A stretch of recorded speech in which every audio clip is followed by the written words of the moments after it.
Dieu nous parle. Chaque jour, Charles et Carole vous présentent la leçon de l'école du sabbat.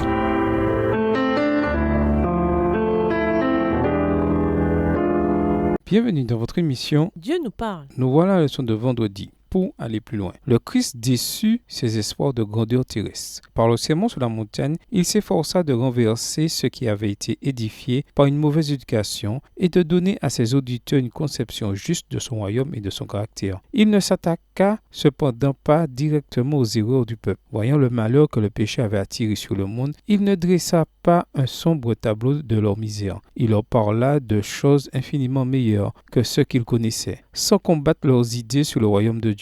Il indiqua les conditions requises pour y entrer, laissant à chacun le soin de tirer ses conclusions quant à la nature de celui-ci. Les vérités qu'il enseigna à cette occasion ne sont pas moins importantes pour nous que pour la foule qui le suivait alors. Nous avons besoin, tout autant qu'elle, de connaître les principes fondamentaux du royaume de Dieu. Extrait du livre Jésus-Christ, chapitre 31, les pages 258 et 259. À méditer. Robert Louis Stevenson est né à Edinburgh, en Écosse, en 1850. Stevenson raconte comment, une nuit, alors que sa nourrice le préparait à aller se coucher, il glissa jusqu'à la fenêtre et vit quelque chose qui le captiva. C'était un allumeur de réverbère qui allait d'un réverbère à l'autre. Avec une joie toute enfantine, il appela sa nourrice et lui dit « Regarde cet homme, il fait des trous dans le noir. Quel rôle Dieu vous a-t-il confié pour apporter de la lumière et de l'amour autour de vous? Si vous n'en êtes pas sûr, invitez plusieurs membres d'église à s'asseoir avec vous et à discuter de ce que vous pourriez accomplir ensemble. » Si l'Église doit s'associer avec Dieu pour atteindre le monde, nous devons accueillir les paroles et le ministère de Jésus, la réalité même de l'incarnation de Dieu venant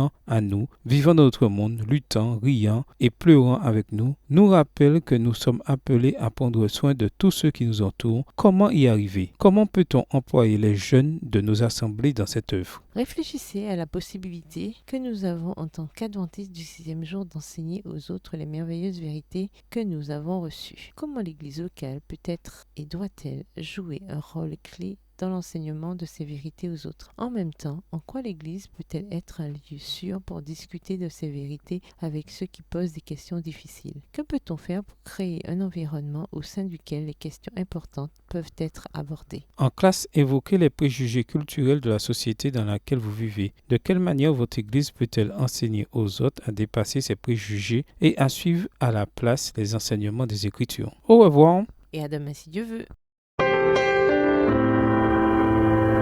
Dieu nous parle. Chaque jour, Charles et Carole vous présentent la leçon de l'école du sabbat.